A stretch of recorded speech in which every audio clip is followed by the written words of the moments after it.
May 11, 1906. Remote province of the state of Illinois, the city of Freeport. A modest procession moves along a dusty road to the local cemetery.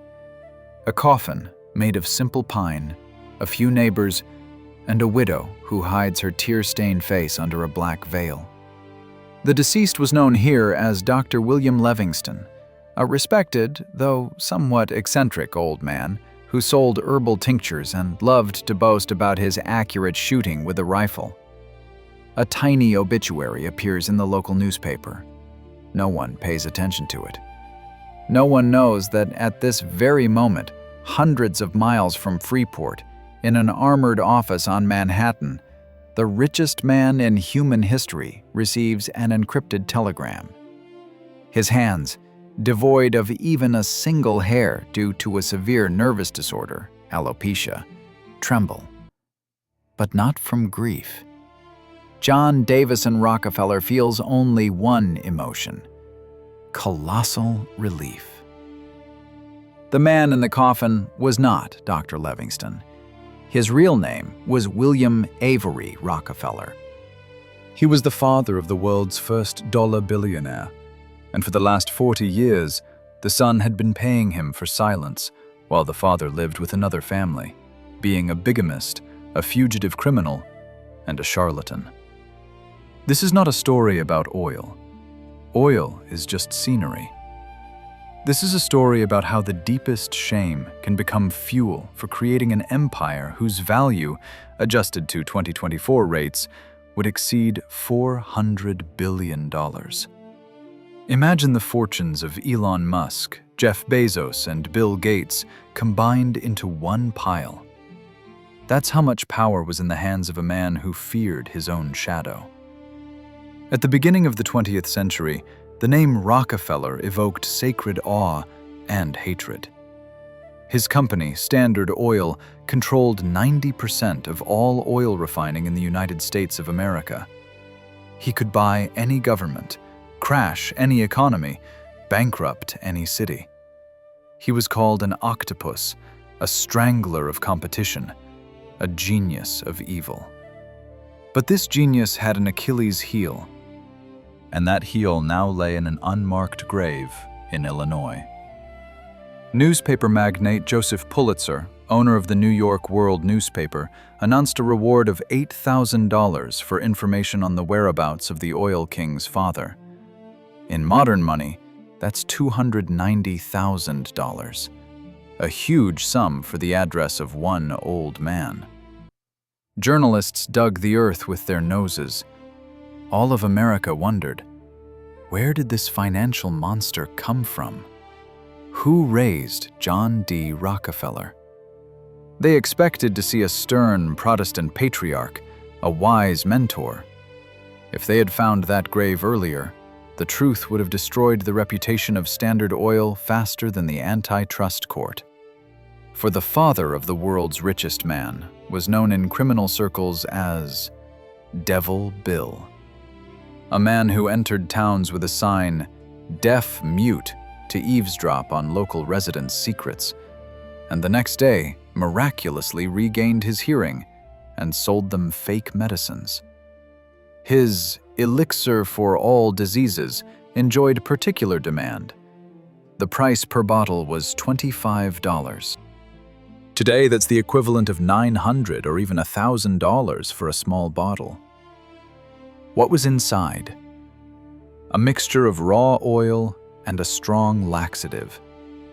Devil Bill's logic was impeccably cynical. The laxative acted quickly. The patient felt changes in the body and believed the illness was leaving him, and the oil, which his son would later turn into gold, was then just a stinking liquid for gullible farmers. The irony of fate pierces this story through and through. Today, if you find yourself in the center of New York, you will inevitably come to Rockefeller Center, 30 Rockefeller Plaza, the place where the country's main Christmas tree stands, where popular TV shows are filmed, where tourists skate on the rink under the golden statue of Prometheus. It is one of the most recognizable brands in the world, a synonym for stability, elitism, and old money. We look at this marble and granite and think of eternity.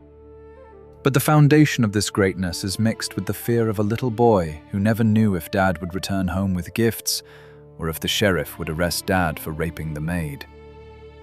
Rockefeller Jr., son of the oil magnate, built this complex in the 1930s during the Great Depression, partly to permanently concrete over the past, so that the name Rockefeller would be associated with charity, art, and science, not with fraud and bigamy.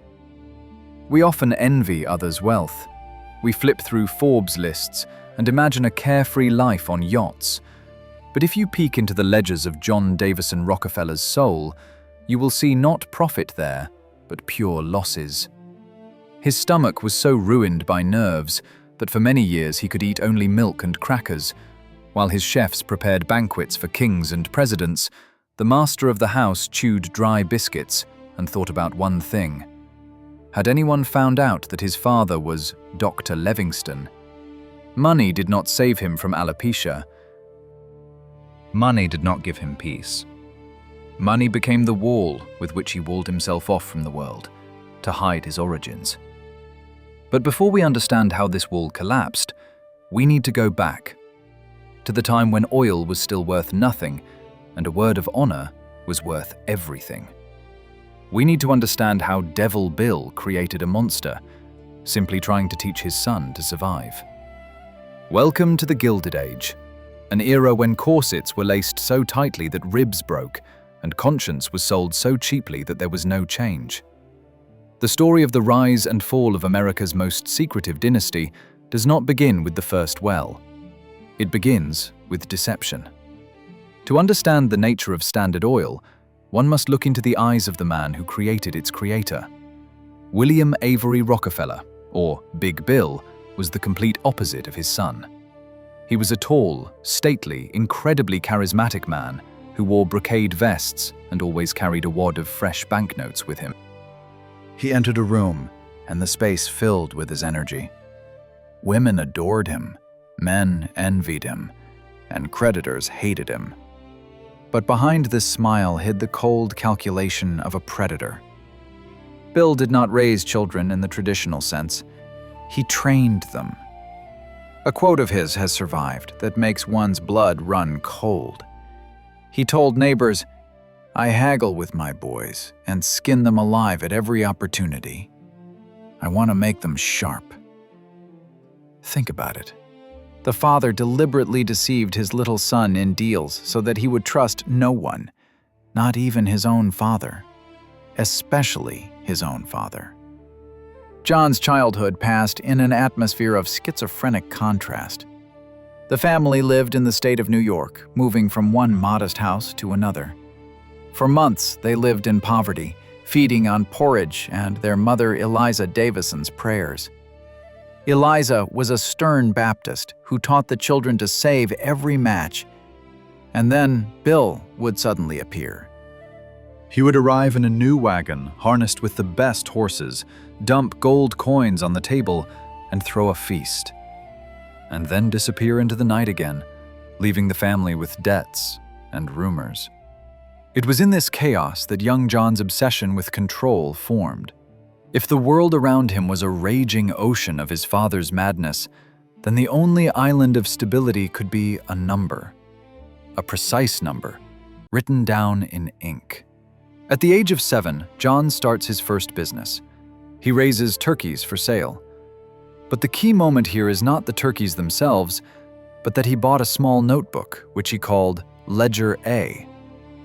In this book, he recorded every cent. Purchases of feed, sales of birds, donations to the church.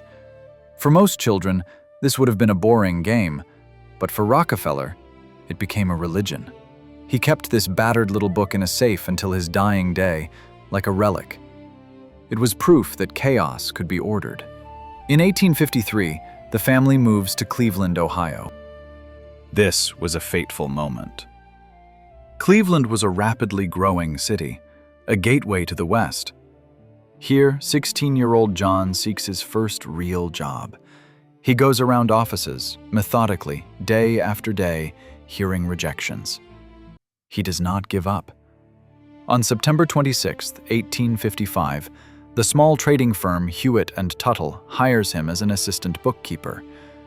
This day, September 26th, Rockefeller would celebrate all his life with more pomp than his own birthday. He called it Job Day. While other young men dreamed of love or adventures, John dreamed of a perfect balance in the ledger. He arrived first, left last. He hated mistakes. He was the ideal cog in the capitalist machine. But the cog wanted to become the engine. A few years later, John decides to start his own business, trading grain and meat. He needs startup capital. He has $800 saved, but needs another $1,000. And who does he go to? His father. This is perhaps the most telling deal in the family's history. Big Bill agreed to give his son the money, but not as a father to a son, but as a moneylender to a client. He demanded 10% annual interest, a rate higher than any bank at the time, and added a condition. He could demand repayment at any moment. John agreed. This was the father's final lesson. In business, there are no relatives, only counterparties. The Civil War begins in the USA. While John's peers died on the battlefields at Gettysburg, Rockefeller made money. The armies needed grain, pork, salt. Prices soared. John paid $300 to hire a substitute soldier in his place, an absolutely legal practice of the time, and continued working. He believed his calling was to create capital, not destroy it with a bayonet. By the end of the war, he had money, experience, and icy calm. And then a new substance appears on the horizon. Black, smelly, dirty. Oil. An oil rush begins in Pennsylvania.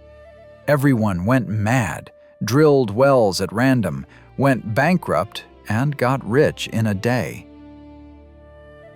They resembled a casino, which was exactly what John hated. But Rockefeller saw what others did not see. Money is not in extraction. Extraction is risk. The well can run dry. A fire can happen. Money is in refining. He who controls the cleaning of oil and its transformation into kerosene controls the light in homes across America.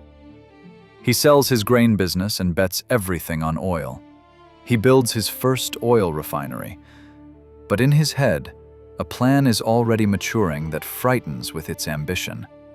He does not want to simply be a market participant. He wants to be the market. He wants to destroy the very concept of competition, because competition is chaos, and chaos is his father. John Rockefeller is about to put a straitjacket on this wild industry, sewn from steel pipes and railroad rates. Thus, from a mixture of shame for a criminal father, fanatical love of numbers, and a lesson about 10% annual interest, Standard Oil is born. The monster begins to stretch its shoulders, and America still has no idea what awaits it.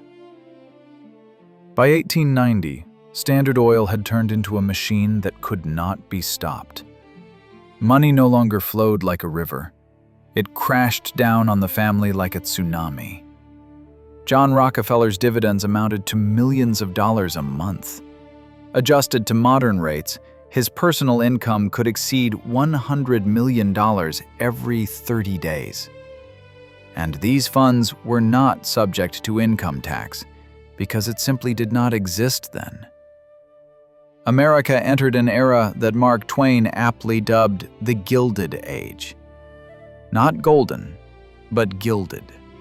A thin layer of shine on the outside, hiding cheap, rotting metal inside. And nowhere was this contrast more evident than in the Rockefeller clan. While other magnates, Vanderbilts, Astors, Carnegies, competed to build the tallest palace, John Rockefeller Sr. continued to wear old suits threadbare. He was richer than all of them combined, but his stinginess was pathological. In the home of the planet's richest man, the children were given one piece of cheese a day. When little John Jr., the future heir to the throne, wanted a bicycle, his father did not buy it. He made his son sign a contract. The boy had to catch a certain number of mice in the attic and pull a certain number of weeds to earn the right to the toy. But nearby was another example. William Rockefeller, John's own brother and co-founder of the company.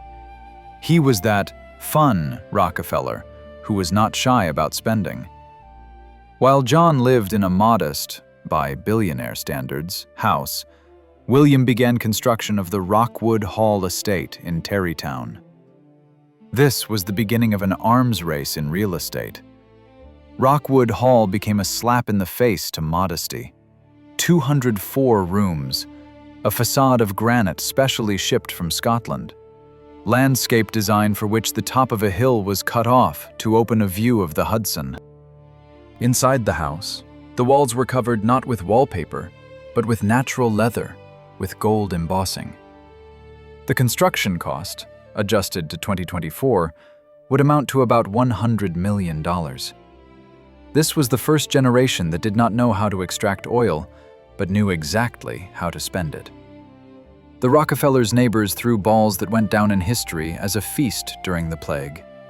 The most scandalous was the Bradley Martins Ball at the Waldorf Astoria Hotel in 1897. Imagine the scale. The hotel hall was transformed into Versailles of the 17th century. Guests came in costumes of French kings and queens. Around the neck of one of the ladies hung Marie Antoinette's necklace. The budget for one evening amounted to $369,000 of that time. Today, that's almost $12 million. Think about it. $12 million for one dinner, while unemployment and hunger reigned on the streets of New York after the Panic of 1893. For young John D. Rockefeller Jr. This world was torture. He grew up under double pressure.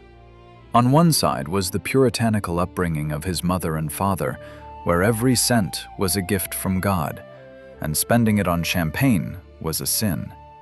On the other side was society that expected princely behavior from him. Junior was the only son, the only heir.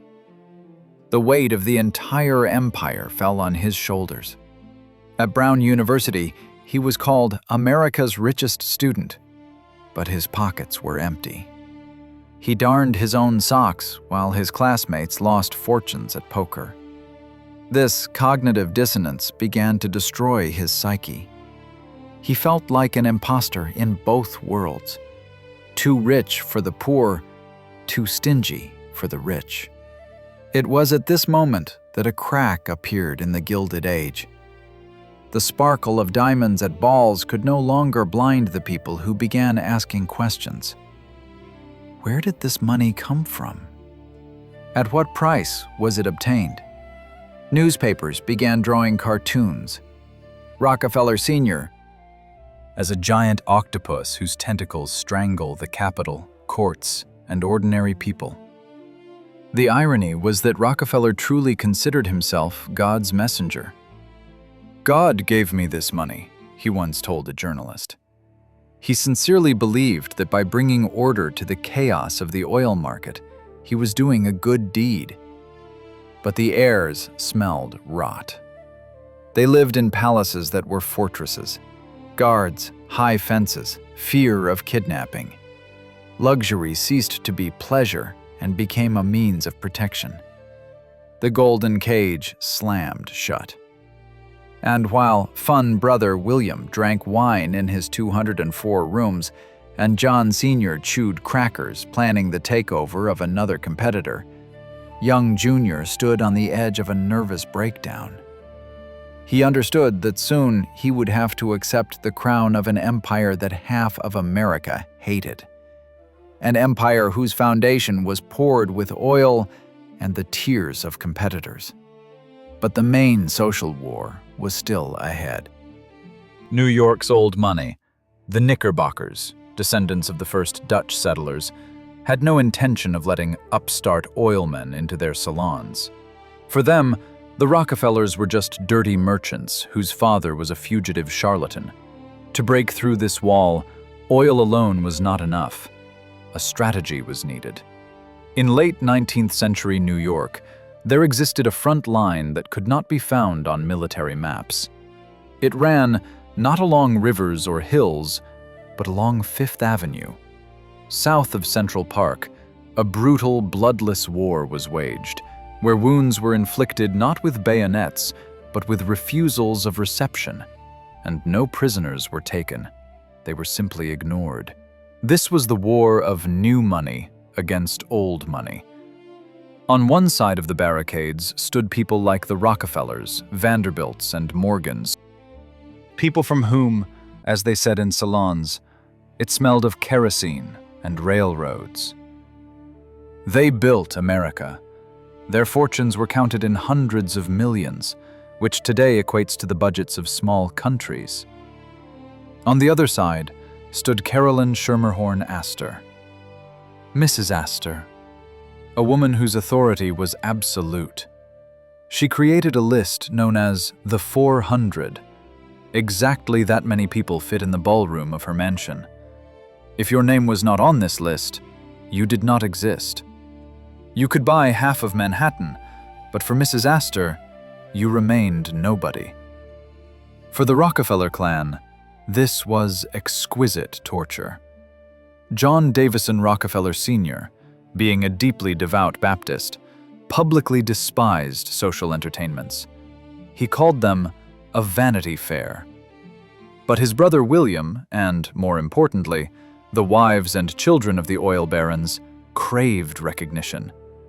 They wanted to wash away the stigma of upstarts. The most terrible weapon in this war was the size of a palm, a calling card. The ritual was strict. You drove up to the Astor's house. The servant took your card on a silver tray.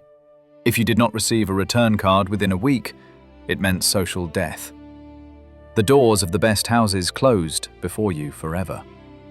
Old money, descendants of Dutch settlers who earned on fur trade and real estate 100 years ago, considered the Rockefellers vulgar.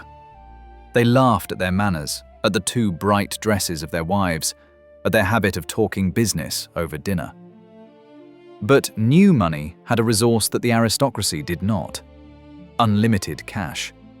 And when they were not let in through the door, they decided to build their own house. The culmination of this battle became the opera story. The old elite gathered in the Academy of Music on 14th Street. The number of boxes there was limited, and they all belonged to old families. When William Rockefeller and his allies tried to buy a box, they were refused. No places. For you, never. The response was crushing. The offended millionaires gathered in one office and decided to chip in. Thus appeared the Metropolitan Opera, a building that in luxury and technical equipment destroyed the old academy. Boxes in the Metropolitan cost thousands of dollars, hundreds of thousands in modern money. It was a demonstration of power. If you do not accept us in your club, we will buy your club and close it. And they won. A few years later, the academy closed, and Mrs. Astor was forced to come to the Metropolitan. However, for John Rockefeller Jr., the heir to the throne, the social war had a different shade. He needed not just to get to a ball. He needed to legitimize the surname, stained by investigations and hatred of workers.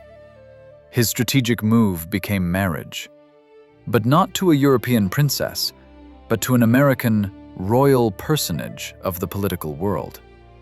His chosen one became Abby Aldrich. Her father, Senator Nelson Aldrich, was not just a politician. He was called the General Director of the United States. He was the embodiment of the establishment, a man who wrote laws and played whist with presidents. The wedding of John Jr. and Abby Aldrich in 1901 became a turning point. It was the merger of America's largest wallet with the largest political influence. It was a signal to society. Rockefellers are no longer bandits from the big road. Now they are the state. At the wedding, which took place at the Aldrich estate, guests were treated to delicacies delivered by special trains from New York. Security was unprecedented. They feared anarchists. Gifts amounted to millions of dollars in modern equivalent. The bridegroom's father, John Sr., gave the young couple a check whose amount, according to rumors, could cover the external debt of a small Latin American country. But even this triumph had a bitter aftertaste. Newspapers wrote about the wedding, not as a union of two hearts, but as a trust merger. Cartoonists depicted the bridegroom and bride as sacks of money. The Rockefellers broke through to the top. They bought themselves seats in the front row of the orchestra. They made Mrs. Astor nod to them upon meeting. But they never bought love. The social war was won, but it only underscored the family's loneliness. They built walls of marble and gold around themselves, but inside those walls, it was cold. And while in New York they celebrated victory over the snobbery of the old elite, across the ocean, a new fashion was brewing. American millionaires realized that if they were not respected at home, they could buy respect in Europe. The era of dollar princesses began, where titles were sold like stocks on the exchange. While John D. Rockefeller Jr. tried to cross Standard Oil's capital with Washington's political influence through marriage to Abby Aldrich, his neighbors on Fifth Avenue discovered a new, even more cynical market for themselves. At the end of the 19th century, American nouveau riche faced a problem that could not be solved simply by buying another factory. They had mountains of cash, but their surnames still sounded, to the ear of the old elite, like names of grocery stores. They lacked century-old dust, ancient coats of arms, and blood that would be blue, not black from oil. At the same time, on the other side of the Atlantic, in Britain, a mirror tragedy was unfolding. British aristocracy owned titles rooted in the Middle Ages and castles where drafts roamed. The agricultural depression crushed the incomes of dukes and earls. Roofs of ancestral estates leaked, tapestries rotted, and butlers were laid off. They needed money, a lot of money, and preferably quickly.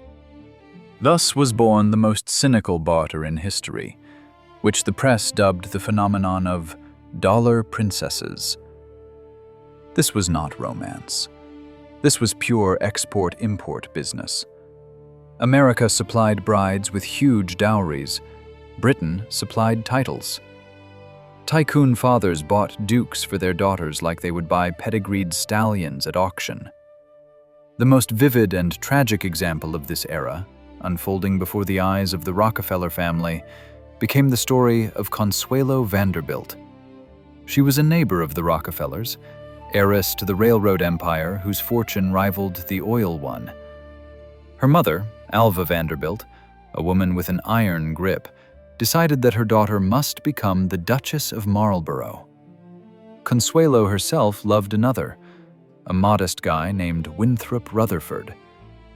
But in the world of big money, the word love was considered an indecent curse. Alva locked her daughter in a room, assigned guards to her, and threatened to kill that guy and then end her own life if Consuelo did not agree to marry Charles Spencer Churchill, the 9th Duke of Marlborough. The deal was executed with the precision of a bank merger. The Duke of Marlborough, a cold and arrogant man, openly stated that he was marrying only for money. He needed to repair Blenheim Palace, a colossal structure gifted to his ancestors by Queen Anne, which was now falling apart. On November 6, 1895, in St. Thomas's Church on Manhattan, the wedding of the century took place. Outside, thousands of onlookers crowded, eager to see American dollars turn into British grandeur. Inside, an ancient-scale drama unfolded. Consuelo cried all night. In the morning, her face was so swollen that makeup artists had to apply layers of powder to hide the traces of hysteria. She was 20 minutes late to the altar because she simply could not force herself to get out of the carriage. The bride's father handed the Duke a check. The deal amount was $2.5 million. Adjusted to 2024 rates, this is equivalent to about $90 million. $90 million to be called Your Grace. This marriage saved Blenheim Palace. American oil dollars and railroad revenues went toward roof restoration, purchasing new paintings, and paying heating bills for the huge halls. But for Consuelo herself, it became the beginning of lifelong imprisonment in a golden cage.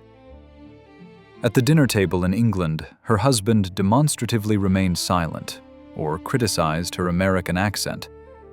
Her mother-in-law, the Dowager Duchess, immediately told her, "Your main task is to produce an heir and a spare." Exactly like that. Heir and a spare. A child for the title, and a child in case the first one dies. The Rockefellers watched this spectacle with a mixture of horror and practicality. John Jr., being a deeply religious man, did not approve of such overt human trafficking, but he perfectly understood the rules of the game. He saw how his acquaintances, daughters of meat kings and coal barons, went to Europe to return from there with titles, but with extinguished eyes. In total, during the Gilded Age period, more than 350 American heiresses married European aristocrats. More than $1 billion in modern equivalent was poured into the British economy. This was a kind of Marshall Plan, half a century before the real Marshall Plan. Only instead of aid to destroyed cities, the money went to saving feudal relics.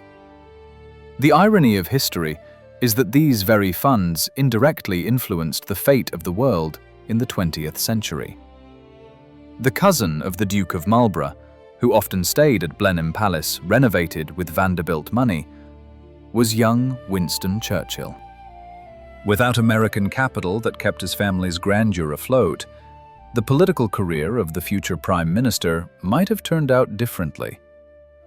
American money, earned on the sweat of workers in Pennsylvania and Ohio, literally lubricated the wheels of the British Empire in the face of impending world wars. But let's return to the Rockefellers. They did not buy themselves a duke. They took a different path. Instead of seeking legitimacy in the past, in decrepit Europe, they decided to buy themselves a future. They began investing money in what replaced aristocracy in America: science, medicine, and education. But even here, behind the facade of charity, the same cold calculation hid. John Rockefeller Sr. once said, "I believe that I am obligated to make money, more and more money, and use it for the benefit of my neighbor, as my conscience commands me." But his conscience was calm, even when he destroyed competitors' fates. For him, charity was not redemption, but simply another form of power. If you cannot be a king by right of birth, you can become a god on whom the lives of millions depend. While Consuelo Vanderbilt froze in the unheated halls of Blenheim, John Jr. and Abby were building their own home, a home that was supposed to become a fortress. They did not yet know that the architecture of power requires no fewer sacrifices than the architecture of aristocracy. Their mansion on 54th Street would become the largest private residence in New York, but in its corridors would roam the echo of loneliness that neither checks nor prayers could drown. We are approaching the moment when money stops being just numbers in an account. They take on physical form. They turn into stone, marble, and gold. In the next part, we will enter the most closed house in America, where servants knew more secrets than priests, and the walls were so thick that the cries of the soul were not heard on the street. Welcome to the architecture of power and loneliness. 40 kilometers north of noisy, dirty New York, on a high hill rising above the Hudson River, stands a monument to human fear and greatness. This is the Kykut Estate. Translated from Dutch, this word means lookout or watchtower. The name is no coincidence. The Rockefellers did not just live here, they watched and hid.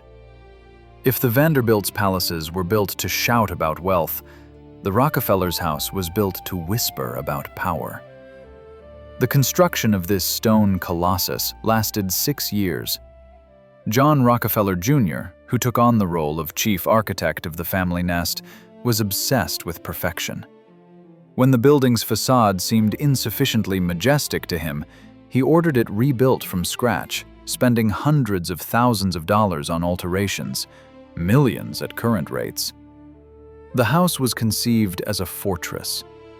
After a series of exposés and lawsuits, the family lived in constant expectation of attack.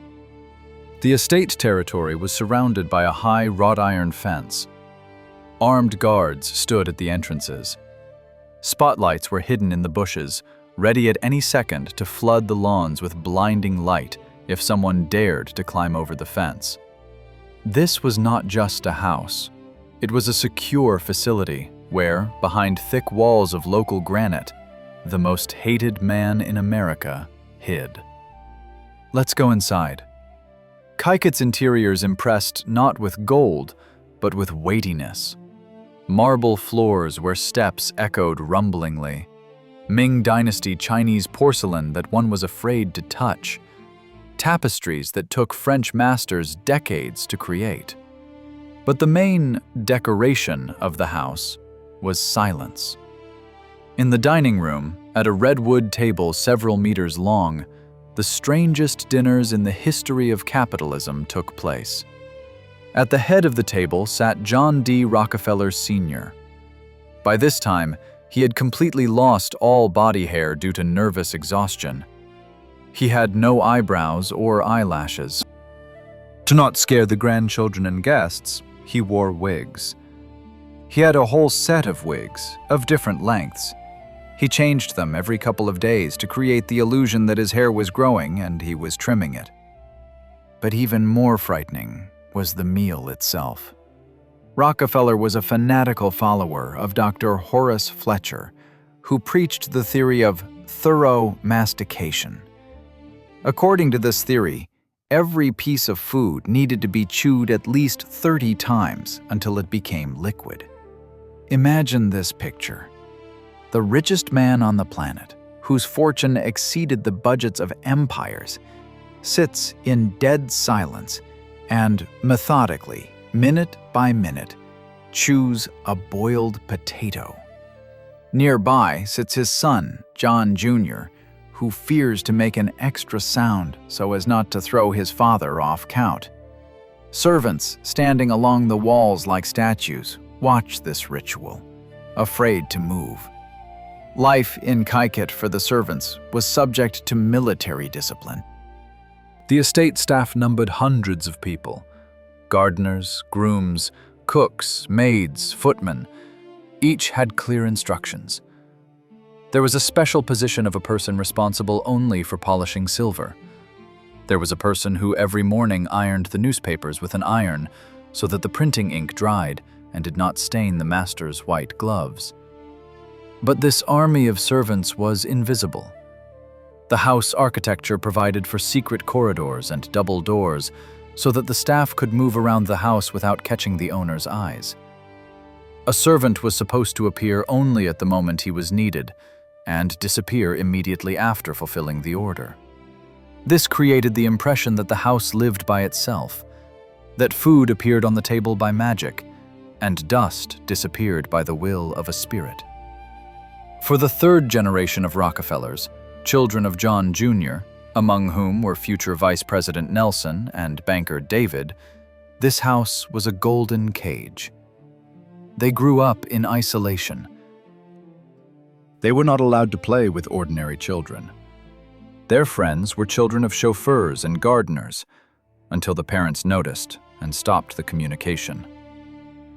In his memoirs, David Rockefeller later wrote that wealth created an invisible wall between them and reality. They roller skated through corridors hung with paintings by Picasso and Botticelli, but felt like prisoners.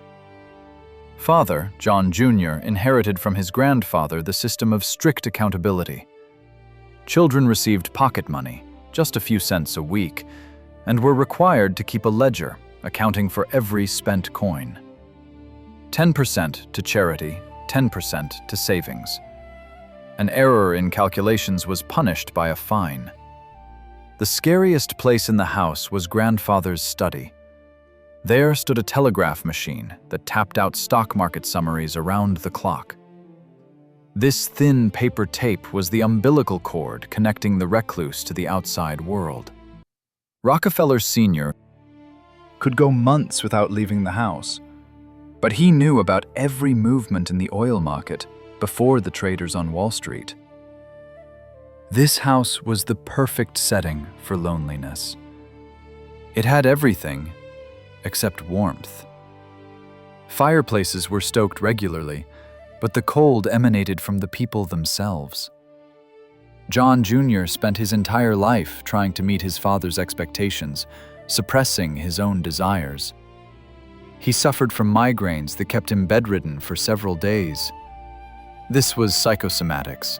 The body screamed what the lips kept silent. In Kaiket's basements, wines of century-old vintage were stored, but the owners drank water and milk. In the garages stood the best cars of the era, but they only drove out to church. This was the paradox of Puritan wealth: to own everything, but enjoy nothing. Power here was absolute, but the price of this power was total alienation. And outside, behind Kaiket's high fences, the world was beginning to change. The roaring 20s were dawning. Jazz, short skirts, prohibition, and gangsters. Society was boiling, but the Rockefellers watched it from their hill, like Olympic gods watching the ants fuss. They did not yet know that soon this outside world would breach the defenses, but not with weapons in hands, but with dirty laundry turned inside out. The rot that they had so carefully hidden behind marble facades would begin to seep out. Money is a magnifying glass. If you are generous, money will make you a philanthropist. If you are paranoid, money will turn you into Howard Hughes. But if you are raised in a family where expressing emotions is equated to financial waste, money will become fuel for madness. While John D. Rockefeller Jr. was building his fortress of piety, his sisters became the first victims of this golden meat grinder. In official Standard Oil biographies, the family women are often mentioned only as names in marriage contracts. But if you open medical records and private correspondence, a cold draft from a psychiatric clinic will blow from there. The most vivid and tragic figure became Edith Rockefeller. Daughter of the world's richest man, she married Harold McCormick, heir to the agricultural machinery empire. This was a merger of oil and grain. On paper, an ideal union. In reality, a catastrophe. Edith was perhaps the most intellectual among John's children. But in the Rockefeller coordinate system, a woman had one function: to be a modest wife and mother. Edith, however, hated modesty. Having gained access to her trust funds, she began spending money with the fury of a person trying to fill an inner void with things. She moved to Chicago and declared herself queen of local society. She introduced a rule: guests must enter the dining room strictly by rank, as at the court of Louis XIV. She ate only from golden plates.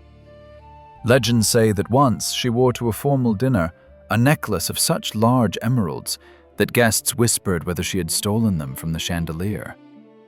But behind this sparkle hid the deepest depression. Edith lost 2 children in infancy.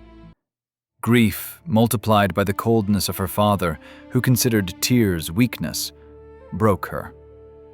In 1913, she commits an act unheard of for that time. She abandons everything, boards a steamship, and sails to Zurich. There she becomes a patient, and then a student, of Carl Gustav Jung. Imagine this surrealism. The daughter of an ascetic Baptist who considers dancing a sin, spends oil dollars on studying archetypes of the unconscious and sexual complexes. She spent 8 years in Europe. The family was horrified. Her father threatened to disinherit her, but Edith did not care. She paid Jung's bills, sponsored translations of his books, and immersed herself in esotericism. When she returned to America, she was a different person. She believed in reincarnation, studied astrology, and claimed that in a past life she was the wife of Pharaoh Tutankhamun. The press called her eccentric. The family called her a disgrace. She died alone in a hotel room, surrounded by her jewels, but cut off from her father's love.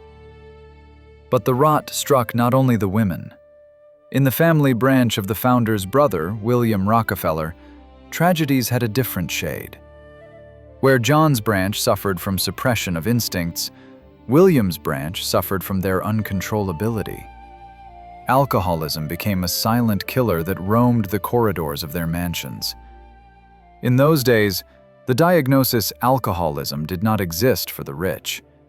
It was called nervous exhaustion or heart weakness. Young heirs, deprived of purpose in life, after all, the money was already earned and the glory obtained, sought adrenaline at the bottom of a bottle or in dangerous liaisons. In the roaring 20s, the gap between facade and reality became critical.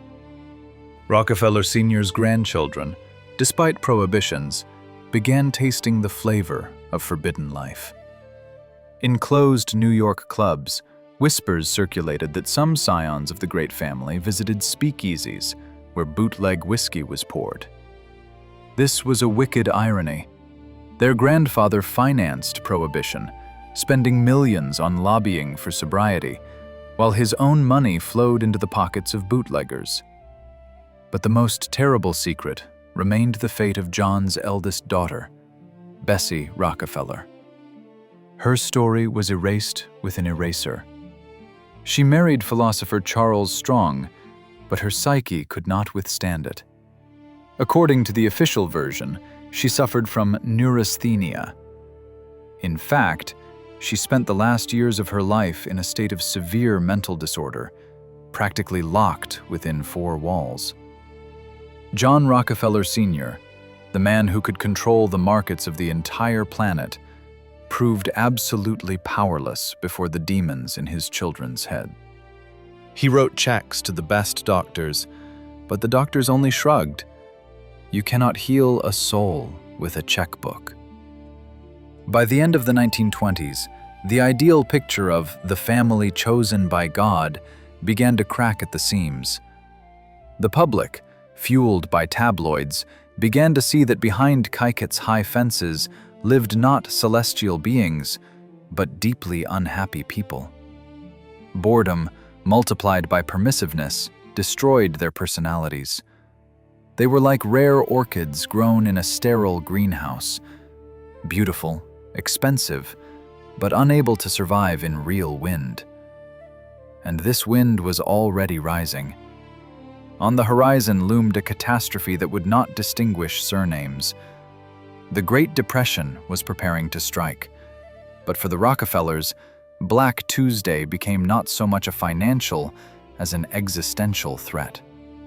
After all, when the world collapses, the first victim is the illusion of control.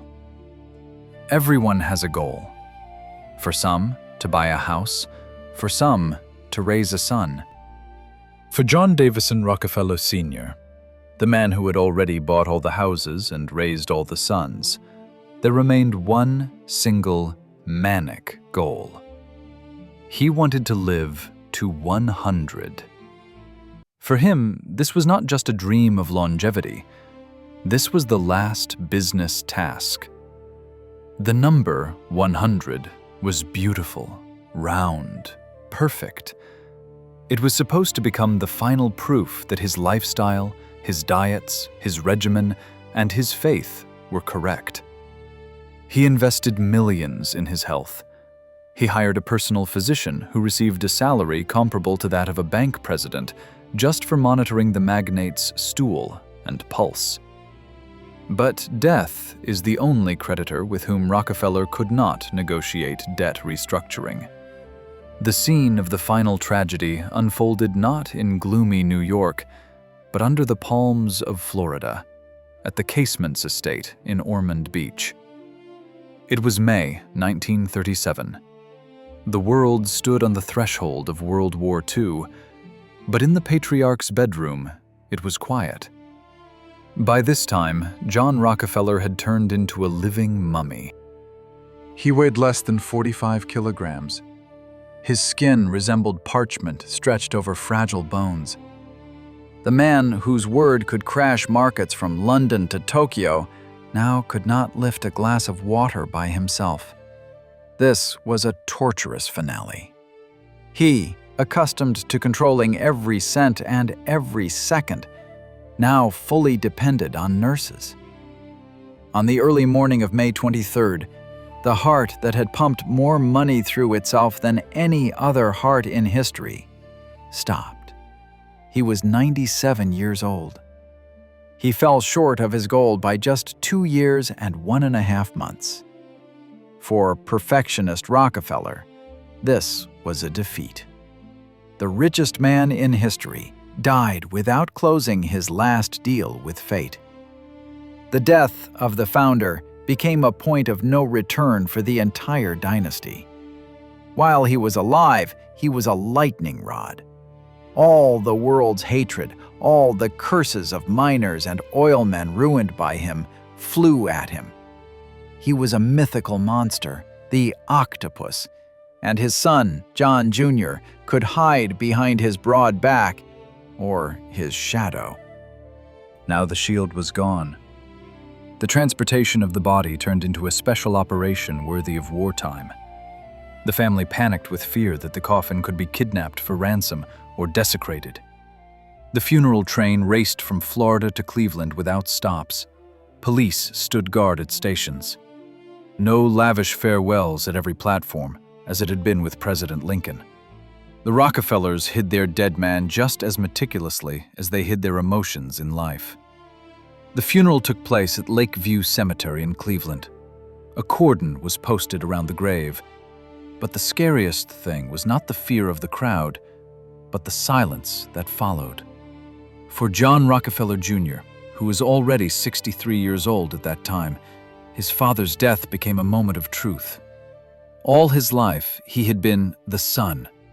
He consulted his father on every matter, wrote him reports, awaited approval. Now he was left alone, at the top of a mountain of gold, buffeted by the icy winds of the Great Depression and the approaching war. It was at this moment that the true price of their wealth manifested. Inheritance. The estate tax by then had risen to astronomical 70%. If the fortune had passed directly to the son, the state would have taken the bulk of the empire that Standard Oil had built for half a century. The Rockefellers had foreseen this. A few years before his father's death, they created a complex system of trusts, funds that managed money without ownership rights. This was a brilliant and cynical move. Formally, John Jr. owned almost nothing. Factually, he controlled everything. But this legal victory could not drown out the personal tragedy. With the father's departure, the era of certainty ended. The old Rockefeller believed that God was on his side. The younger generation was no longer so sure. They saw how the world was changing. Socialism, unions, workers' rights, all this was nipping at the heels of old capitalism. The patriarch's death reopened old wounds. Everything was remembered. They remembered the Ludlow massacre of 1914, when on mines owned by the family, the National Guard shot a tent camp of striking miners. Women and children died then. John Jr. then miraculously saved the family's reputation by hiring PR man Ivy Lee, who advised him to hand out coins to children on camera. But Ludlow's blood was not washed away. It just dried up. Now, when old Devil Bill had long lain in an unmarked grave, and great John Davison had gone under a marble slab in Cleveland, the family faced a choice. Either the crowd demanding justice and wealth redistribution would tear them apart, or they had to change. The father's death freed the son. John Jr., finally, could stop being just the keeper of the treasury and become what he wanted to be, an architect of a new world. But the price of this liberation was high. He lost the only person who understood what it was like to be a Rockefeller. In Wall Street offices, they whispered, "The empire will collapse. The son is too soft. The grandchildren are too spoiled." And indeed, it seemed that the colossus on feet of clay had staggered. The Great Depression was devouring incomes. The oil monopoly had long been broken by the court into 34 parts. It seemed that the family's story was over. But they were wrong. The point of no return became not the end, but the beginning of a great metamorphosis. The Rockefellers decided that if they could not own the world through monopoly, they would own it through influence, through art, science, politics. However, before being reborn in a new quality, they had to survive a great fall. Money has a way of running out, even if your last name is Rockefeller. The mathematics of the curse had already started its countdown. Palaces built for eternity were preparing to go under the hammer. Imagine the sound with which a dream collapses. It is not the roar of cannons or the cries of the crowd. This dry knock of the auctioneer's hammer and the screech of the bulldozer demolishing walls that were supposed to stand 1,000 years. By the mid-20th century, a threat hung over the Rockefeller dynasty worse than any competitor or journalist. It was mathematics. The merciless mathematics of capital entropy. John D. Rockefeller's empire was built in a world where there was no income tax. He took every cent of profit for himself. But the rules of the game changed. First, the 16th Amendment to the Constitution introduced income tax. Then the Great Depression and World War II drove the rates sky high. In the 1950s, under President Eisenhower, the maximum tax rate reached 91%. Think about it. Out of every earned dollar, the state took 91 cents. For old capital, this was euthanasia.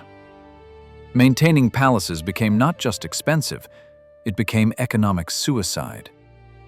The most vivid symbol of this collapse became the fate of Villa Turicum, the estate of that same Edith Rockefeller in Lake Forest. This house, built for $5 million, over $150 million in today's money, was a masterpiece of Italian Renaissance on the shore of Lake Michigan. Gardens, fountains, marble staircases descending to the water. After Edith's death in 1932, the house became unnecessary to anyone. No one could afford to pay property tax and the salary of an army of gardeners. The house was closed, windows boarded up, and Villa Turicum became the most expensive ghost house in America.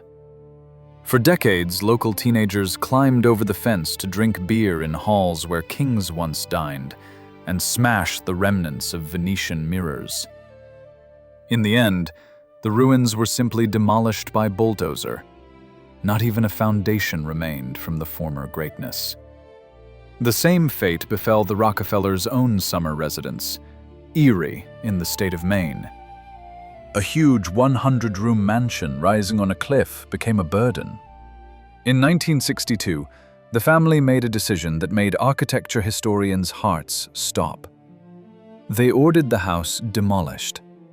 Not sold, not donated, demolished. Furniture was removed, walls destroyed and leveled with the ground, basements filled with rubble. Why? To not pay property tax.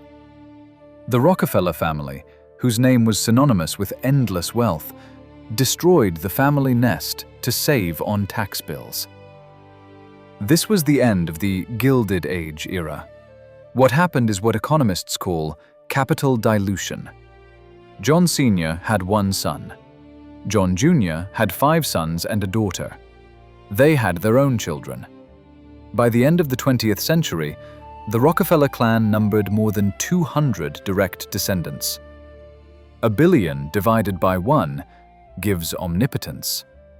1 billion divided by 200 gives just a comfortable life. Descendants could no longer buy senators or build Manhattan centers alone. They turned from masters of the universe into just rich people. The Great Sale began. Auction houses Sotheby's and Christie's became the main beneficiaries of the dynasty's fall. Things that John Jr. and his father had collected for decades went under the hammer. Unicorn tapestries, priceless Chinese porcelain, impressionist paintings, all this scattered to private collections of new billionaires, Arab sheikhs, Russian oligarchs, and tech moguls from Silicon Valley. The auction scene of Peggy and David Rockefeller's collection became the final chord. The sales amount exceeded $800 million, a record. But in this triumph of numbers, there was the bitterness of defeat. Things that were part of the family's intimate history, that stood on Kyket's mantel shelves and saw tears and triumphs, now were just lots with inventory numbers. The last heirs left huge estates and moved to apartments on Fifth Avenue.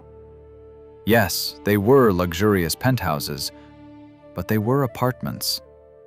They had neighbors above and below.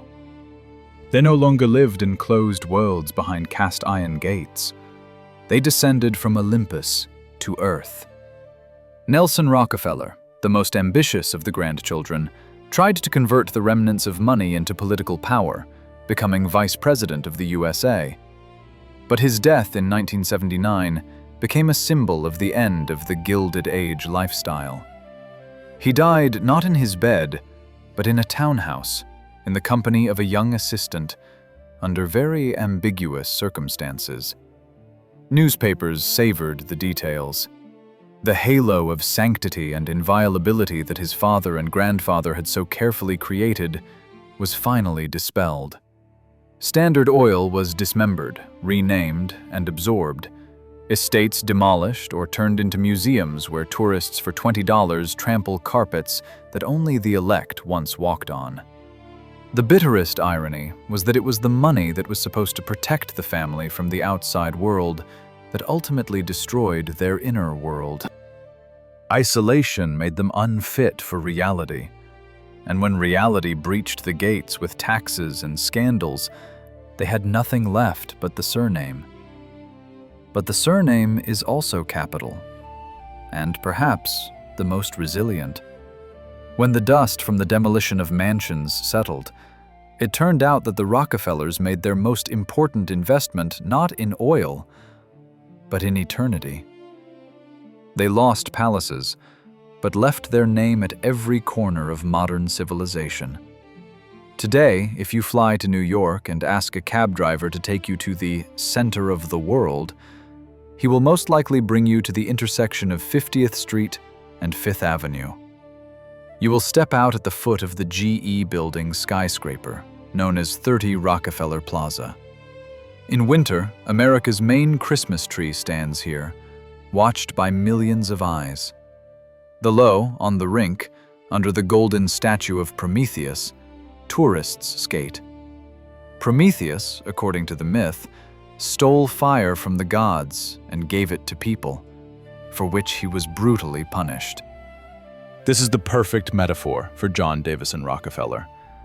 He gave humanity cheap light, kerosene, and then fuel for motion, gasoline. But the price for this fire was his reputation and eternal loneliness. By 2024, from the colossal fortune of $400 billion adjusted to modern rates, not a single monolith remained. The mountain of money crumbled into thousands of hills.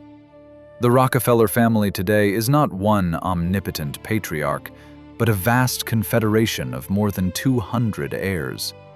Among them is no one who could buy the White House or stop the stock exchange with one call.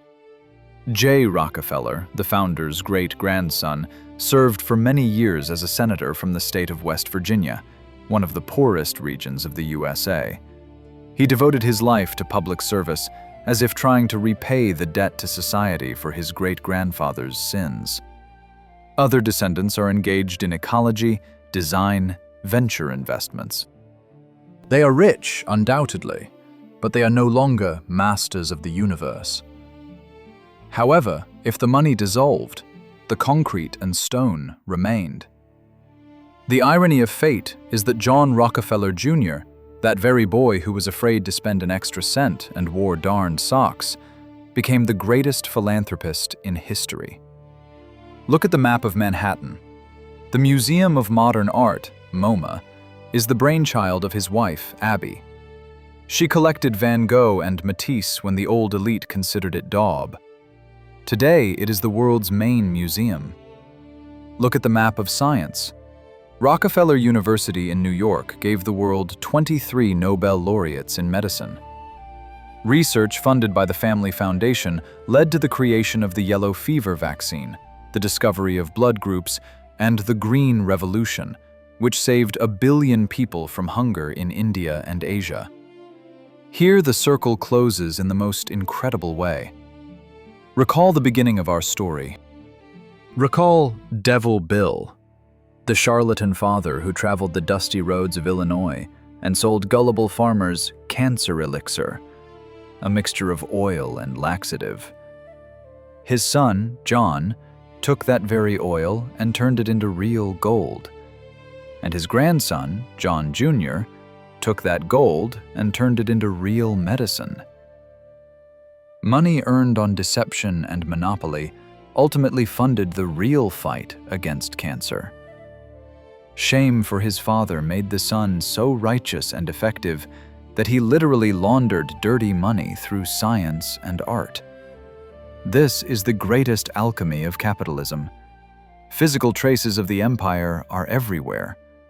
Grand Teton National Park in Wyoming exists only because the Rockefellers secretly bought the land and donated it to the state. The UN headquarters in New York stands on land bought with Rockefeller money. They understood. Palaces can be demolished, and they demolished them. But parks, universities, and museums cannot be demolished. These are monuments that society will guard itself. But what is the price? The price is the broken fates of the family women, locked in golden cages. It is the nervous breakdowns of heirs crushed by the weight of the surname. It is the story of Michael Rockefeller, the great-grandson who fled civilization to the Papuans of New Guinea to collect primitive art and disappeared forever. According to one version, he was eaten by cannibals. Even in this, there is a grim rhyme. The empire that devoured competitors ultimately lost an heir who may have been devoured in the literal sense. Concluding this dossier, we must return to the grave in Freeport, Illinois, to the grave of Dr. Livingston. John D. Rockefeller spent his whole life trying to escape the shadow of his father. He built churches, did not drink, did not smoke, and kept the ledgers of his soul with manic precision. He wanted to prove to the world that he was not like Bill. But the truth is that without Bill, there would be no John. It was the father's lessons, "I skin my sons alive to make them sharp," that forged the character of the Titan. It was the fear of poverty and shame that was the fuel on which the Standard Oil engine ran. Today, we use the Rockefeller legacy every day. We fill up cars at gas stations that were once part of their monopoly. Exxon, Chevron, Mobil are fragments of Standard Oil. We visit museums built on their dividends. We take medicines developed in their laboratories. Wealth is energy. It is neither bad nor good. It is neutral. Like electricity, or, if you prefer, like oil. The question is only how to use it. The Rockefellers showed us the full cycle, from dirty extraction and ruthless accumulation to majestic dispersion for the benefit of humanity. The history of the Rockefeller dynasty teaches us one thing. You can buy everything except the past. But if you have enough money and time, you can rewrite the future so that the past ceases to matter. Devil Bill sold fake immortality in bottles for $25. His son bought real immortality, paying for it with his soul, peace, and billions.